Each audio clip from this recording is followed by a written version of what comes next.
Donc c'est toujours un peu difficile quand même de parler après Alain sur un sujet qui concerne le SDRA. Donc finalement, le titre qui m'a été demandé de reprendre en remplacement de l'orateur qui ne pouvait pas être là, s'adresse au SDRA sous l'angle des mesures adjuvанtes d'oxygénation, un peu ce qu'on appelle les mesures de sauvetage. Et quand on parle de mesures de sauvetage, il y a différentes façons finalement d'utiliser une bouée de sauvetage, ou ce qu'ils appellent les anglo-saxons une rescue maneuver.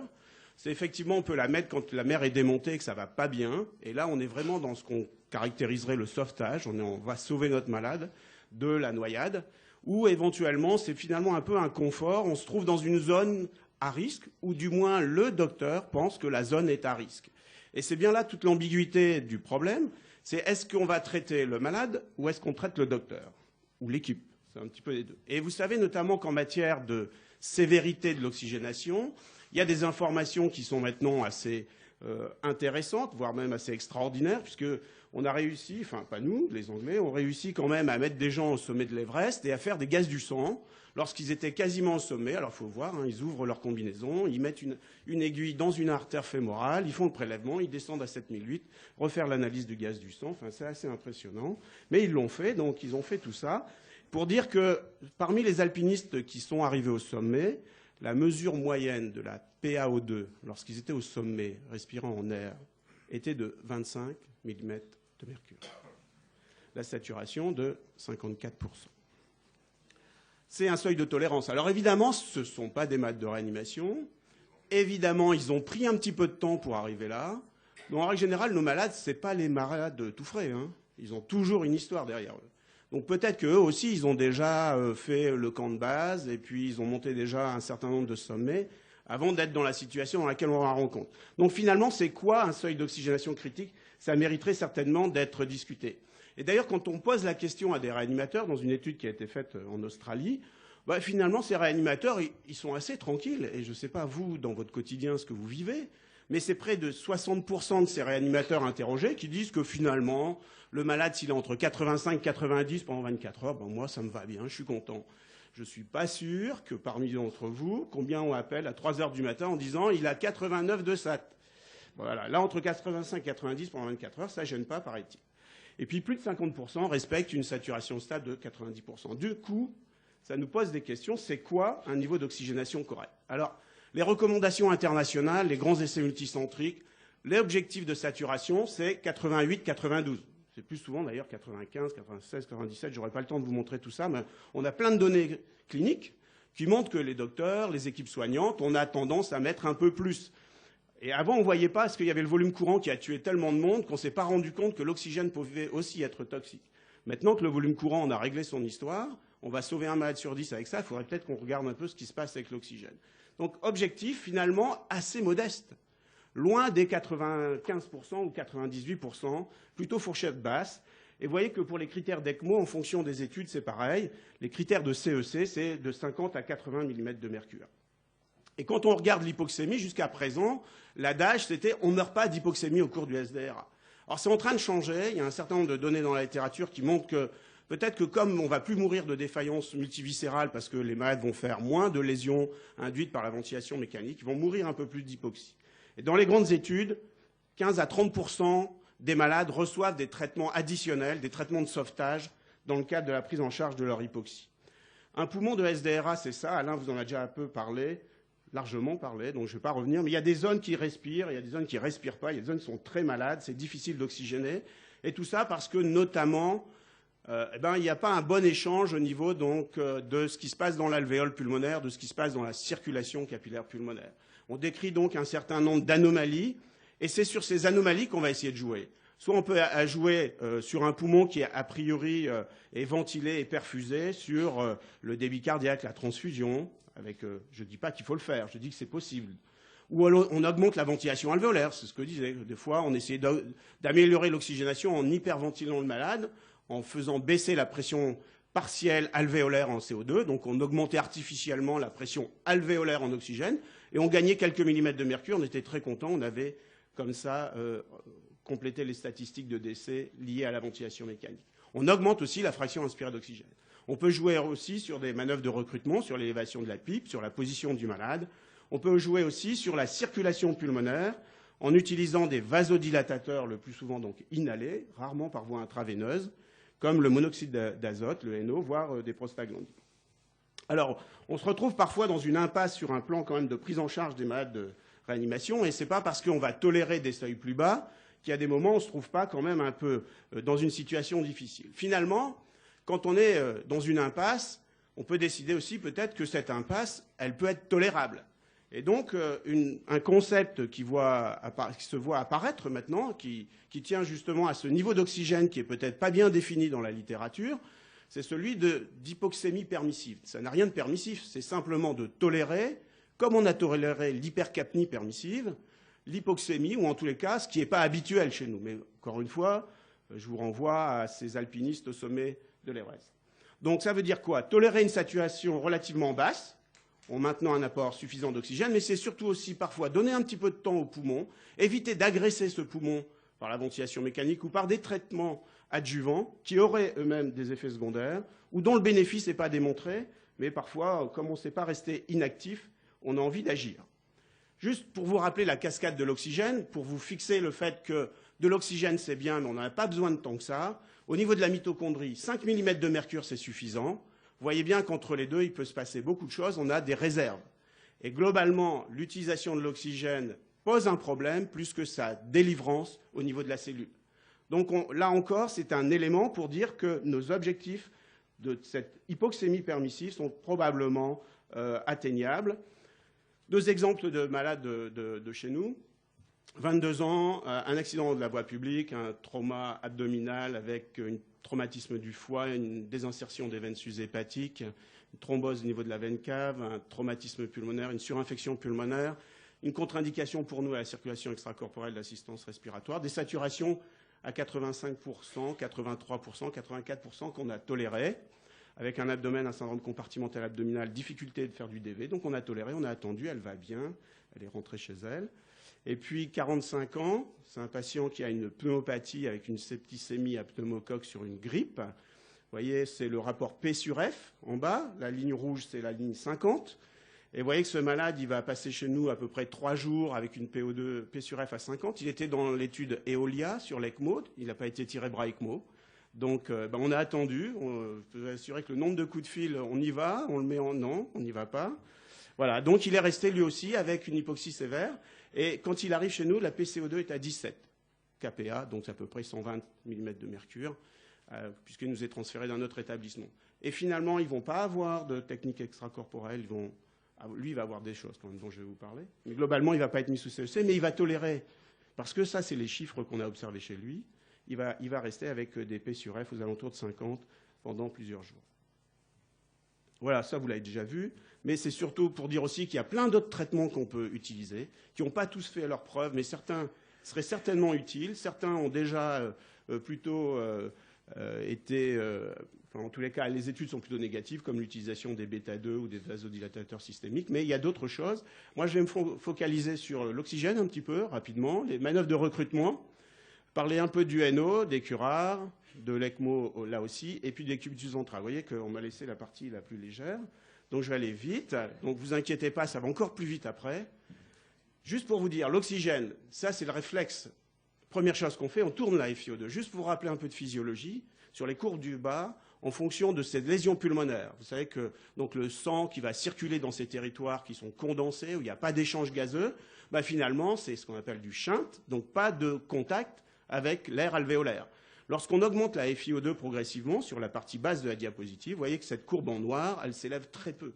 Donc pour ces malades qui ont des lésions pulmonaires importantes, finalement, peu de gains avec une FiO2 élevée et probablement des effets secondaires.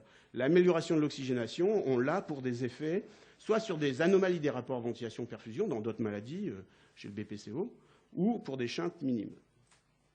Ça, ce n'est pas mon petit déjeuner de ce matin, mais vous savez tous ce que c'est une pomme. Voilà, c'est une pomme. Ne pas croquer la pomme, surtout dans ces temps difficiles. Ça peut être... Mais là, c'est une pomme coupée en deux. La première partie, elle est laissée à l'air, 15 minutes. Vous avez déjà vu? Est-ce que vous avez envie de la manger? Non?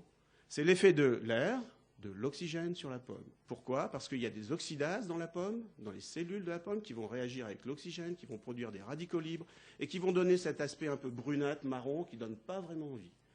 À côté, cette belle pomme, elle a reçu, en même temps qu'elle a été coupée, un peu de vitamine C. Donc un antioxydant. Donc je ne sais pas si nos poumons, si nos cellules fonctionnent comme celles de la pomme, mais en tous les cas, voilà ce que ça donne. Alors ce n'est pas très bon l'oxygène, il y a plein de données dans la littérature, et plus ça va, plus on en retrouve, sur les lésions pulmonaires et les radicaux libres, sur l'immunité naturelle, ça augmente l'infection. Chez des modèles expérimentaux, on les met sous oxygène, on leur inocule des virus, et ils développent des maladies beaucoup plus graves. Ça augmente la survenue d'atelectasie pulmonaire, en particulier lorsqu'on utilise des hauts niveaux de FiO2, donc des territoires qui sont peu ventilés vont avoir tendance à se collaber beaucoup plus vite. Et puis ça a aussi un effet sur les phénomènes d'ischémie-reperfusion dans différents modèles. Donc finalement, l'oxygène, c'est un peu peut-être à prohiber. Alors qu'est-ce qui nous reste comme possibilité? Eh ben, on va essayer de les voir. Alors, première chose pour laquelle il faut parler, c'est les cures de posture. Vous savez qu'on vous bassine tout le temps en réanimation. Est-ce qu'il a été mis sur le côté? Est-ce qu'il a été mis sur le ventre? Est-ce que vous l'avez mis au fauteuil? Est-ce que vous allez le mettre au fauteuil? Quand est-ce que vous allez le mettre au fauteuil? Voilà. Donc c'est vrai qu'il y a un certain nombre d'interrogations, mais c'est vrai que c'est utile parce que ça sert à quelque chose. Donc après toutes ces questions sur la cure de posture, la réponse a été apportée par une étude publiée quand même récemment là aussi dans le New England Journal. Je pense qu'il faut rendre à César et là à Claude Guérin ce qui est à Claude Guérin, c'est d'avoir su aller jusqu'au bout de cette réflexion. Et moi, quand j'étais interne à Lyon, on en faisait, puis on en faisait beaucoup, même sans savoir que ça pouvait marcher aussi bien que ça. Et c'est surtout à lui qu'il faut rendre cet hommage, d'avoir démontré, comme l'illustre ce graphe, le fait que les malades qui vont bénéficier de cures de décubitus ventral dans certaines conditions, on va y revenir rapidement après, ont un pronostic amélioré considérablement, presque de 50%, ce qui est fantastique, donc en mortalité relative. Ce qui veut dire que, globalement, là encore, l'utilisation d'une technique simple, le retournement du malade dans des conditions particulières pour des groupes de malades sélectionnés, va permettre d'améliorer le pronostic de ces malades. Voilà, 240 kilos, c'est aussi faisable. Et vous ne verrez pas, mais il est aussi sous CEC, ce malade. Voilà. Alors, il y a des critères de non-inclusion, vous les connaissez, et comme le temps avance, je n'aurai pas le temps d'y revenir, mais elles sont classiques, en particulier notamment l'hypertension intracrânienne et les lésions du rachis cervical. Pour les autres situations, ça peut se discuter. En tous les cas, ça reste quelque chose, compte tenu du bénéfice escompté, compte tenu de la réponse au traitement, ça vaut la peine d'essayer. La balance bénéfice-risque, elle doit être évaluée pour tous les malades. Voilà. Est-ce qu'on répond mieux au décubitus ventral quand on a des lésions localisées ou pas? Non. Ça doit être essayé pour tous les malades hypoxémiques. Donc il n'y a pas de différence, que ce soit des lésions plutôt antérieures, postérieures ou autres, même si c'est vrai qu'on le fera pour des atelectasies. Mais au cours du SDRA, ce n'est pas tout à fait pareil, ça marche, quelle que soit la situation. Et donc, les recommandations, ou en tous les cas, les conseils qu'on peut donner sur les malades hypoxémiques, l'étude a été faite pour un P sur F inférieur à 150. La dernière recommandation irait plutôt d'utiliser le décubitus ventral, parce que là aussi, il y a quelques risques, pour les malades qui ont un P sur F inférieur à 100. On est dans le rescue. Est-ce qu'on traite l'équipe ou est-ce qu'on traite le malade?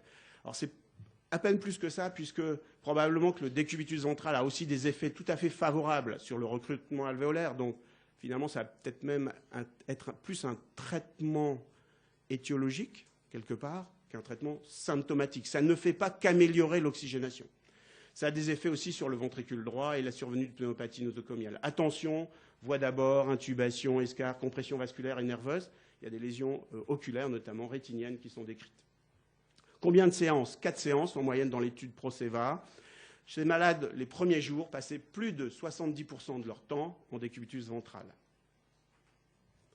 Voilà, et puis on peut même associer, vous voyez, rappelez, là, et ben voilà, donc là, on fait les deux. Décubitus ventral Proclive, c'est une étude qui a été publiée dans Critical Care, qui montre que ça marche encore mieux lorsqu'on associe le Proclive et le décubitus ventral. D'aucuns, et l'étude de Créteil, Jean-Christophe avait publié, lui, sur le Proclive simple.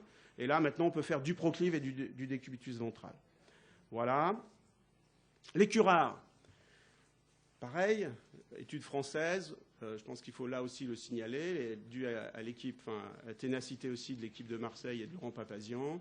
Les malades, c'est avec un P sur F inférieur à 120, la durée 48 heures. Le curare qui actuellement doit être utilisé, c'est le 6-atracurium, c'est celui qui a été utilisé dans l'étude. Plusieurs mécanismes d'action qui expliquent le bénéfice, notamment sur la synchronie ou l'absence d'asynchronie. Ça gère les asynchronies, les efforts expiratoires qui ne seraient pas détectés, voire des efforts inspiratoires. Tout ça ferait dire que le malade serait mieux adapté au respirateur, alors que d'habitude, moi j'ai l'habitude de dire en réa, c'est le respirateur qui doit être adapté au malade, mais pas le malade qui doit adapter. Hein. Quand on dirait le malade est désadapté du respirateur. Non, moi je dis c'est le respirateur qui est désadapté du malade. La logique, c'est le malade qui a raison. S'il ne va pas, il faut que vous vous arrangiez pour que ça marche. Alors là, des fois, on est amené quand même à utiliser des choses, et les curares font partie de ces trucs qu'on peut utiliser. Attention, l'neuromyopathie, c'est quand même 48 heures, c'est court, a priori peu de problèmes. Il y a des risques anaphylactiques qui sont bien décrits avec ces produits.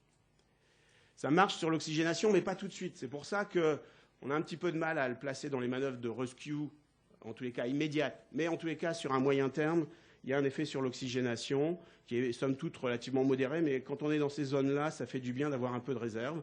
Et comme je vous disais, dans l'analyse de sous-groupe, c'est les malades avec un P sur F inférieur à 120 qui montrent un bénéfice de son utilisation. Autre situation, on a utilisé donc la FiO2, on a utilisé le décubitus ventral, les curares. On va essayer de moduler maintenant la réactivité vasculaire au contact des zones bien ventilées ou mal ventilées.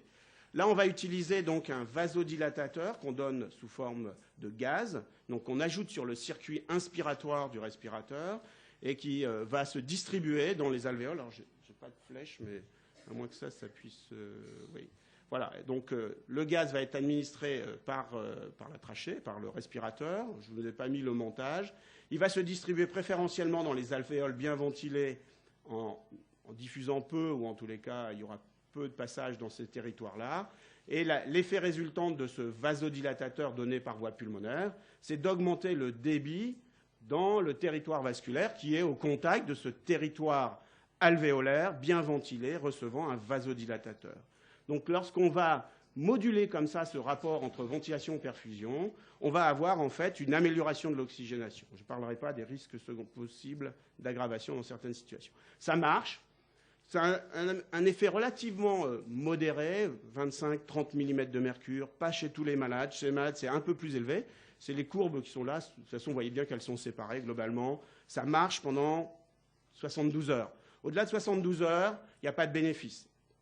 Donc finalement, là aussi, en rescue, ça peut être utilisé. C'est utilisé encore une fois dans 15-20% des situations de SDRA. Ça a un effet synergique avec le décubitus ventral. Donc, lorsque sur les courbes bleues, on voit progressivement le malade est mis donc sous NO et puis après retourné et on a un effet qui est potentialisé par le décubitus ventral, par les manœuvres de recrutement et éventuellement par un vasoconstricteur qu'on peut utiliser, qu'on appelle l'almitrine ou le Vectarion, qui est finalement actuellement peu utilisé dans la littérature et nous, on l'utilise quand même très rarement. Ce qui a un petit peu diminué l'intérêt pour le NO, c'est ces méta-analyses, puisque aucune des études avait montré un bénéfice. En fait, dans les méta-analyses, il y aurait un risque de surmortalité, là aussi qui n'est pas complètement franc, mais enfin, en tous les cas, il y a un risque de décès, un risque d'atteinte rénale. Et donc, utiliser du NO sur le long cours, certainement pas. Utiliser en rescue en essayant d'avoir cette amélioration de l'oxygénation, probablement, mais vous avez vu qu'il faut mieux faire avant du DV et des curares plutôt qu'utiliser ça. 2 secondes, une pause pour dire le recrutement alvéolaire. Donc on a parlé des FiO2, on a parlé des cures de posture, on a parlé des curares, plus ou moins du monoxyde d'azote inhalé. Une situation qu'on peut vivre, et en particulier lorsque le malade, on l'aspire, mais aussi parfois parce qu'on part au scanner et du coup on change de respirateur quand on n'a pas le bon respirateur, ou parce que des fois le cob ou la jonction se défait et donc le malade se retrouve déventilé. Et à ce moment-là, chez ces malades avec une pipe à 14-16 et une FiO2 adaptée, on a un dérecrutement alvéolaire. Il y a pas mal de mécanismes, je vais passer rapidement là-dessus, pour dire que ce dérecrutement alvéolaire va se traduire par une hypoxémie, parfois sévère. Chez un malade qui est déjà en situation particulièrement limite, ça va être difficile de le rappeler à l'ordre. Une façon de faire, pour essayer justement de récupérer ces volumes pulmonaires qu'on a perdus lors de l'aspiration, ce que vous a montré Alain, on peut faire des manœuvres de recrutement. Ces manœuvres de recrutement, il y a différents types. Elles peuvent se faire comme celle-ci, un peu statique, avec 40 secondes, 40 mm de mercure, voire 40 cm d'eau, pardon, parfois plus élevée, ou dynamique, avec sur une pression de pipe très élevée, des petits volumes courants en pression contrôlée, ou des études en escalier. tout ça, c'est pour vous montrer qu'on peut faire beaucoup de choses en matière de manœuvre de recrutement parce qu'actuellement, il n'y a rien qui a vraiment démontré que l'une faisait mieux que l'autre. Chacun va défendre son intérêt. Il y a des raisons peut-être pour d'aucuns de faire telle ou telle technique. Globalement, l'objectif, c'est d'essayer de recruter. Recruter, améliorer donc ces rapports ventilation-perfusion. Et pour illustrer sur ces scanners avec des manœuvres de recrutement, vous voyez que visuellement, en tous les cas, on a récupéré des territoires postérieurs qui étaient condensés. Et on peut s'attendre, non pas à ce qu'ils soient devenus normaux, et ça c'est quand même quelque chose d'important, quand vous recrutez un territoire malade, il reste malade, il ne passe pas de malade à normal, il est malade mais recruté. C'est un petit peu différent, mais en matière de prévention, ça va être important. Et donc effectivement, ça marche. Lorsqu'on poule sur plus de 1500 malades des manœuvres de recrutement, l'effet global est une amélioration de l'oxygénation, qui peut être de l'ordre de 50 à 60 mm de mercure. Donc c'est intéressant. Des malades ne vont pas recruter, des malades vont chuter leur tension et autres. Mais globalement, pour ces malades-là, dans certaines conditions et en respectant un certain nombre de précautions, ça peut être utile en matière de sauvetage, notamment au cours d'un débranché accidentel. Et là encore, il y aura une balance à faire, puisqu'on n'a pas de données dans la littérature sur le bénéfice des manœuvres de recrutement au cours du SDRA. Non pas simplement sur l'oxygénation, c'est un objectif trop court. Est-ce qu'à long terme ou à moyen terme, ça va avoir un effet sur les lésions pulmonaires, ce qu'on appelle le VILI, ou sur les altérations du débit cardiaque, ou pourquoi pas du barotraumatisme. Juste en une seconde pour parler de l'HFO, en disant que les 2 essais ont été soit négatifs, soit ont été interrompus, et donc utiliser l'HFO pour améliorer l'oxygénation. En tous les cas, globalement, pour tous les malades, ça reste à être précisé. D'ailleurs, il y aura des sessions consacrées à ça. Et puis, à un moment donné, ben voilà, quand on est face à ça, et c'est difficile de faire passer de l'oxygène dans un poumon, vous voyez qu'il y a déjà 2 tuyaux blancs. C'est ce qu'on représente les canules de circulation extracorporelle.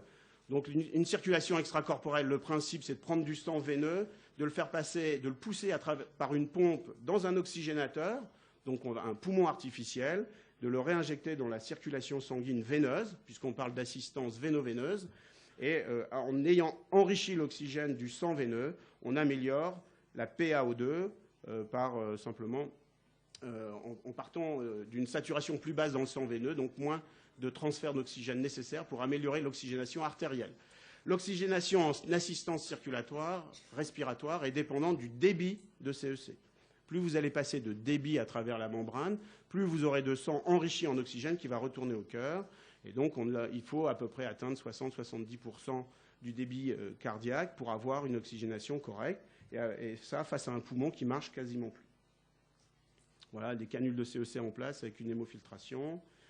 Ça marche, ça c'est l'étude César, mais il y a encore beaucoup de controverses autour de cette étude. Mais là aussi, on pourrait dire que cette étude, en tous les cas anglaise, a montré un bénéfice. Vous voyez, un risque relatif de mort ou de lésions sévères, de dysfonction sévère, et notamment le fait d'être encore au lit, couché, de ne pas pouvoir subvenir à ses propres besoins à 6 mois, qui est nettement diminué dans le groupe CEC.